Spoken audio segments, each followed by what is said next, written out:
gloriava muito pelo que ela produzia. Eles produziam tinta, era uma das grandes produtores de tinta.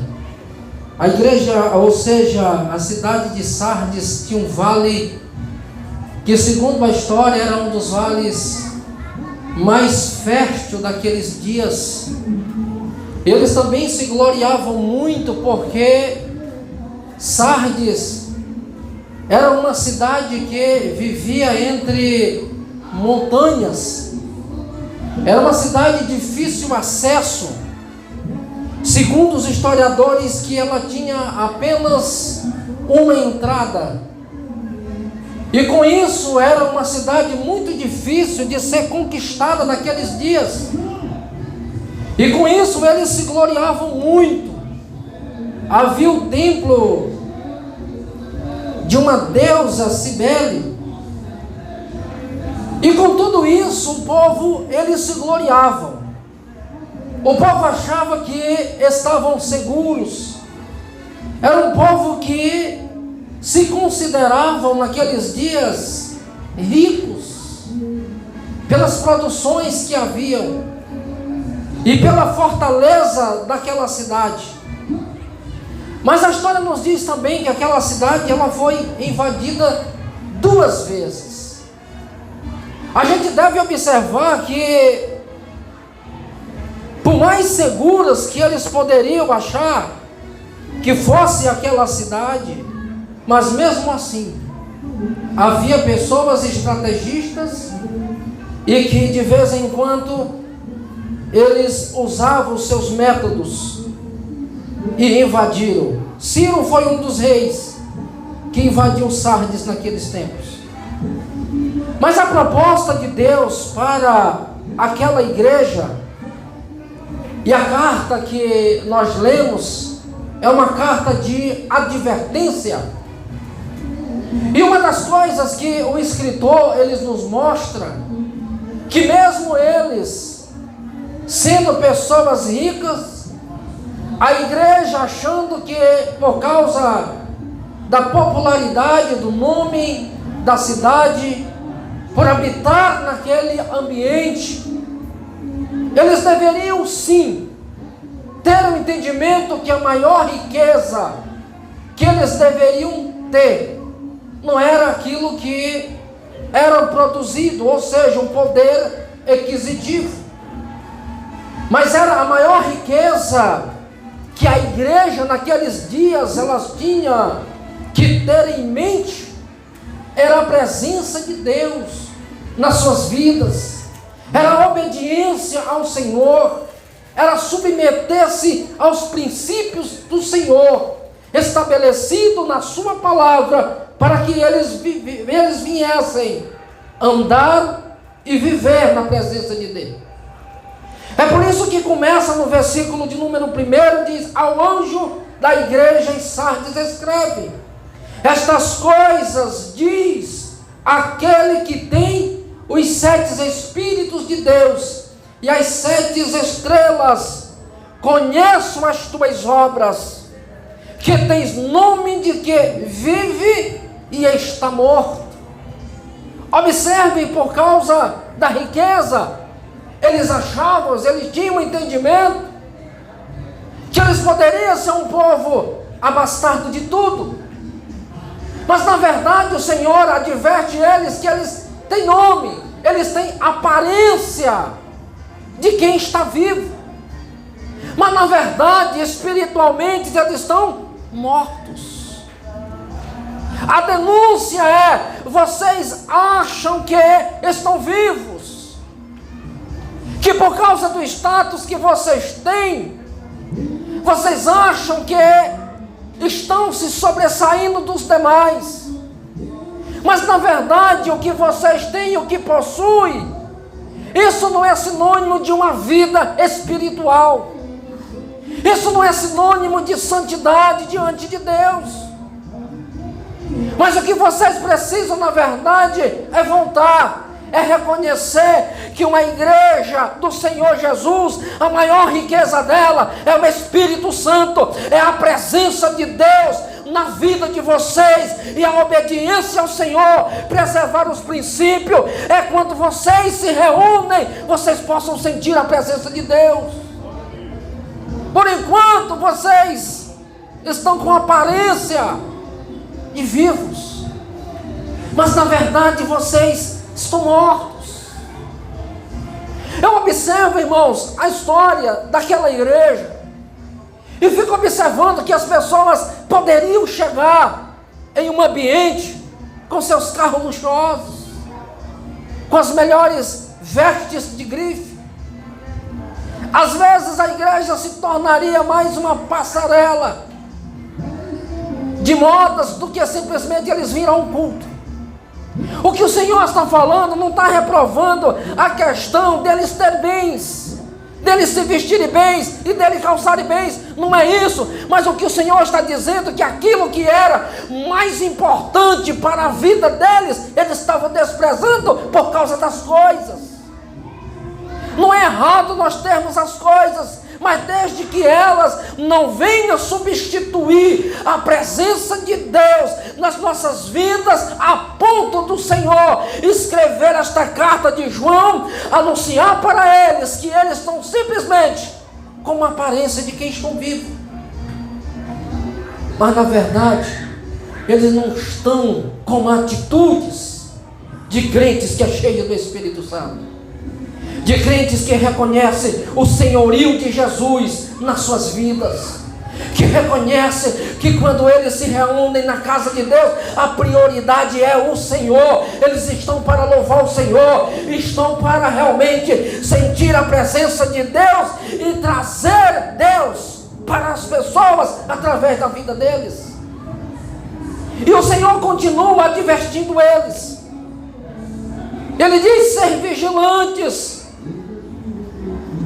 E ele mostra uma outra coisa: consolida o resto que estava para morrer, porque não tenho achado íntegra as tuas obras na presença do meu Deus. Observe que ele está dizendo: olha, o que vocês têm feito não tem trazido para vocês perfil de pessoas que na verdade servem ao Senhor. Porque a maneira como vocês têm vivido, a maneira como vocês têm se comportado, a maneira como vocês têm apresentado Deus, não é a forma que eles se agradam.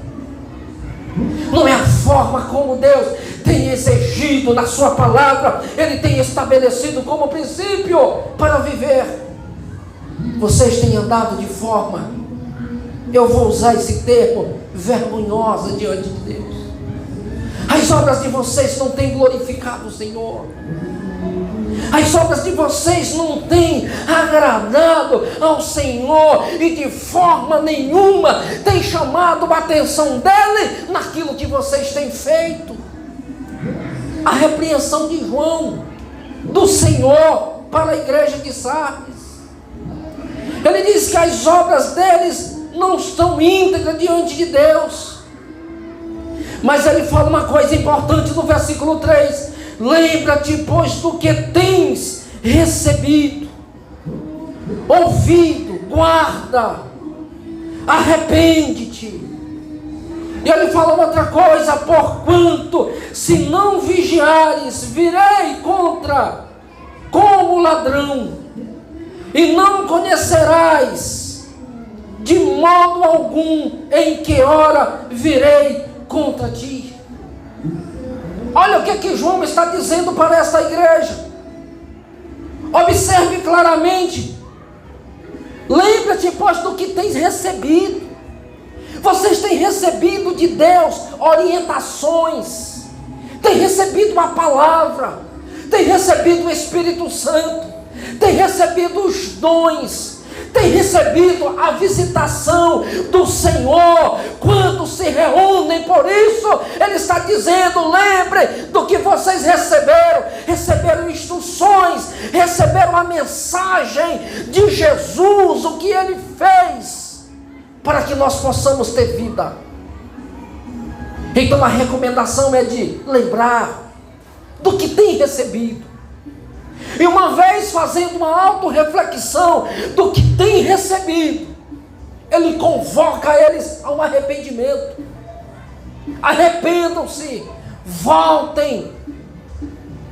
Porque se vocês não se arrependerem, se vocês não voltarem, o Senhor, Ele virá contra eles. E a repreensão de João é: o Senhor virá contra vós, e quando o Senhor vier, vocês não saberão a hora. Sabe o que é que João está dizendo? Haverá um dia que o Senhor virá buscar a sua igreja, e se ela não estiver de acordo com a vontade dele, se essa igreja não estiver com as suas vestes brancas, se essa noiva não for pura, ela vai ficar, o Senhor vai vir e ela não vai subir. É isso que João está dizendo para esta igreja. Eu virei como ladrão. E qual é a referência disso, pastor? Nós vamos olhar Mateus capítulo 24. Nós vamos observar 1 Tessalonicenses capítulo 5, versículo 20. Começa no 17, Paulo falando para a igreja de Tessalônica que o Senhor descerá do céu com voz de arcanjo, alaridos, trombeta de Deus. Ele diz: os que morreram em Cristo ressuscitarão primeiro. Nós. Eu acho tão lindo essa expressão de Paulo, porque Paulo, quando ele diz nós, Paulo estava esperando Jesus também em vida. Paulo estava esperando Jesus também para aqueles dias. E ele diz: nós, os que ficarmos vivos, nós seremos arrebatados. Nós subiremos ao encontro do Senhor nos ares. E Paulo diz: consolai uns aos outros. A recomendação de Deus é que nós não possamos desistir da vocação, da caminhada. Como igreja, nós devemos estar firmados na palavra de Deus, acreditando nesta promessa que o Senhor, Ele vai voltar. A recomendação de João é: se vocês não se arrependerem, se não houver mudança em vocês, o Senhor virá como ladrão. E a hora que Ele vai vir, ninguém sabe. Não está catalogado, não está registrado a hora e o dia que Jesus vai voltar. Muitas pessoas já tentaram taxar uma data para a vinda de Jesus, mas todas essas datas que foram taxadas, que foram registradas, eles tiveram que sofrer esta decepção. Porque o próprio Jesus, ele disse: nem os anjos, nem ele mesmo, somente o Pai sabe a hora que o Filho virá buscar a sua igreja. E João está recomendando aos irmãos que eles ficassem vigilantes, que eles se arrependessem, que eles praticassem as primeiras obras, que eles viessem colocar em evidência o que eles tinham recebido do Senhor. E ele vai continuar: tens contudo em Sardes umas poucas pessoas que não contaminaram as suas vestes. Ele fala vestiduras, andarão de brancos junto comigo, pois são dignas. Observe que pode haver tempos de apostasias, pode haver tempos de esfriamento, mas sempre vai haver pessoas que não negociam os princípios da palavra de Deus. Sempre vai haver pessoas comprometidas com o Evangelho de Jesus, que não negocia, que jamais vai abrir mão da sua fé, vai negociar a sua fé em Cristo Jesus. Elas vão permanecer, e para aqueles que permanecem, o Senhor diz: estes de vestes brancas andarão comigo. Louvado seja o nome do Senhor. Eles andarão com o Senhor. Sabe por quê? Porque melhor é o Senhor, melhor é Deus. Porque as coisas dessa vida é passageira. Nós sabemos que todas as coisas deste mundo é ilusão, passa. Elas existem e depois passam a não existirem mais. Mas as coisas de Deus, a Bíblia diz que permanecem para sempre. É por isso que a recomendação de Paulo em 1 Coríntios capítulo 4 é que ainda que esse homem exterior se corrompa, contudo, o homem interior se renova. Porque ele diz que nós estamos firmados nas coisas que não se vê e não nas que se vê. Porque Paulo diz assim: as coisas que não se vê, as coisas que se vê, elas são transitórias e passageiras. Mas as coisas que não se vê, elas são eternas. Então a recomendação do Senhor é que nós não venhamos negociar princípios, não venhamos negociar a nossa fé, não venhamos abrir mão das nossas convicções, que nós venhamos preservar os princípios na palavra, para que nós possamos nos apresentar diante de Deus aprovados. É por isso que ele diz: há alguns em Sardes.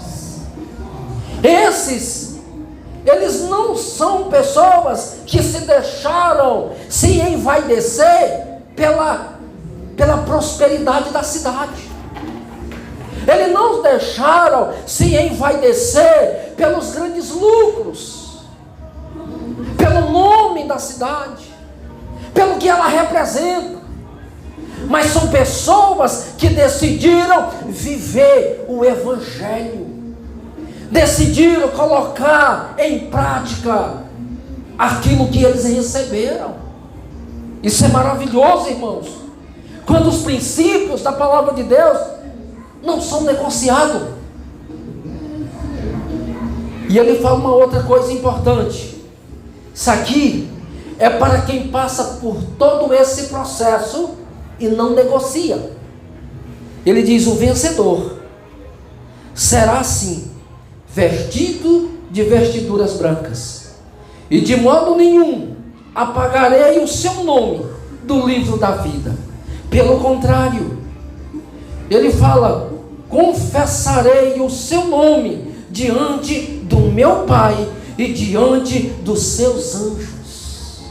Para o vencedor, para aqueles que não se engoldam, para aqueles que não negociaram, para aqueles que suportaram a provação, que passaram pelas lutas, que passaram pelas afrontas, que passaram pelas instigações de muitos, por aqueles que foram confrontados porque não negociou seus princípios, por aqueles que foram humilhados por causa da sua fé, por causa da sua crença, por causa de Jesus. Ele diz: os vencedores, aqueles que venceram, aqueles que permaneceram, aqueles que triunfaram. Ao vencedor.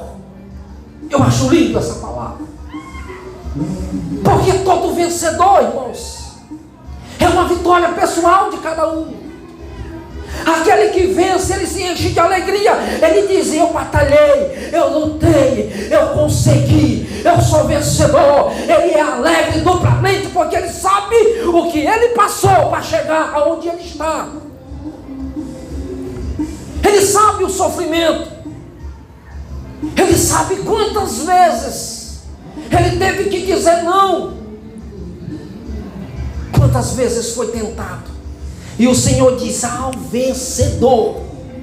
É por isso que todo vencedor, quando ele chega na linha de chegada, ele vibra, ele chora, ele manifesta a sua alegria, porque ele sabe que aquele momento é único na vida dele, e ele preparou-se uma vida inteira para uma oportunidade. E nós, como cristãos, o Senhor nos comprou, nos resgatou. Agora Ele diz: prossigam nesse caminho, submetendo-se ao meu senhorio, obedecendo a minha palavra. Vocês vão ser odiados, vocês vão ser insultados, vocês vão ser rejeitados, vocês vão sofrer por causa do meu nome, mas alegrai-vos. Alegrai-vos. Por quê? Porque há recompensa, há prêmios. É por isso que Tiago diz que bem-aventurado é o varão que suporta com perseverança a provação, porque depois de ser aprovado, receberá a coroa da vida que está preparada para aqueles que o Senhor o amam. Nós, como igreja, nós estamos planteando o céu. Nós estamos em busca de conquistar esta coroa. E para nós será um dia glorioso, quando nós passarmos pelos portais da eternidade, e o Senhor dizer: vinde a mim, bendito do meu Pai, para o descanso que está preparado desde a fundação do mundo. Entrai para o gozo do seu Senhor. Isso é maravilhoso, porque o Senhor está dizendo ao vencedor: será assim como vestido de vestiduras brancas, e de modo nenhum eu riscarei o seu nome do livro da vida. E ele diz: pelo contrário, eu confessá-lo-ei diante do meu Pai. Eu fico imaginando, às vezes, eu estava hoje à tarde meditando nesse texto, e eu fico imaginando: Senhor, como será naquele dia? O Senhor vai chegar diante do Pai e vai dizer: está aqui o Antônio, está aqui o Roberto, está aqui o Manel, está aqui a Rosário, está aqui todos aqueles que o Senhor me deu, e o Senhor me deste, Pai. Nenhum se perdeu, eles estão aqui, eles estão diante do Senhor. Aqui é a igreja, com meu sangue eu comprei eles, estão todos de vestes brancas, e eu estou apresentando ao meu Pai como eles preservaram o teu nome, eles conservaram a tua palavra, eles não negociaram. Isso é lindo, irmãos. Para nós é o que? Motivo de júbilo. Nós vamos estar ali jubilosos de alegria, porque Apocalipse 19:4 diz assim: e eu vos enxugarei dos vossos olhos todas as suas lágrimas. Se houver um choro no céu, vai ser de alegria, não vai ser mais de tristeza. Vai ser de uma satisfação e de uma vitória pessoal de cada um, que nós vamos dizer: eu consegui, eu estou aqui, eu estou na presença do meu Pai. Hoje eu estou vendo o meu Deus face a face. Eu ouvi tantas pregações a respeito do Senhor, e hoje eu tenho o privilégio de ver o Senhor como o Senhor é. Porque é assim que a palavra de Deus nos diz: assim como Ele é, nós o veremos, nós o contemplaremos, nós vamos estar diante do Senhor Jesus, vendo Ele face a face. Isso é glorioso. E João me diz assim: quem tem ouvido, ouça o que o Espírito diz às igrejas.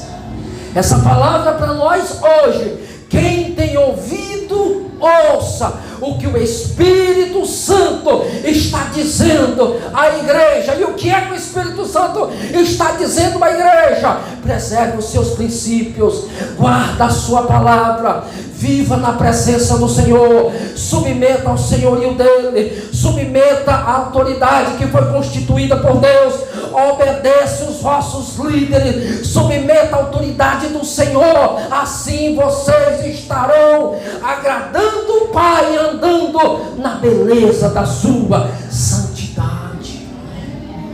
O Espírito Santo está todo dia nos convencendo.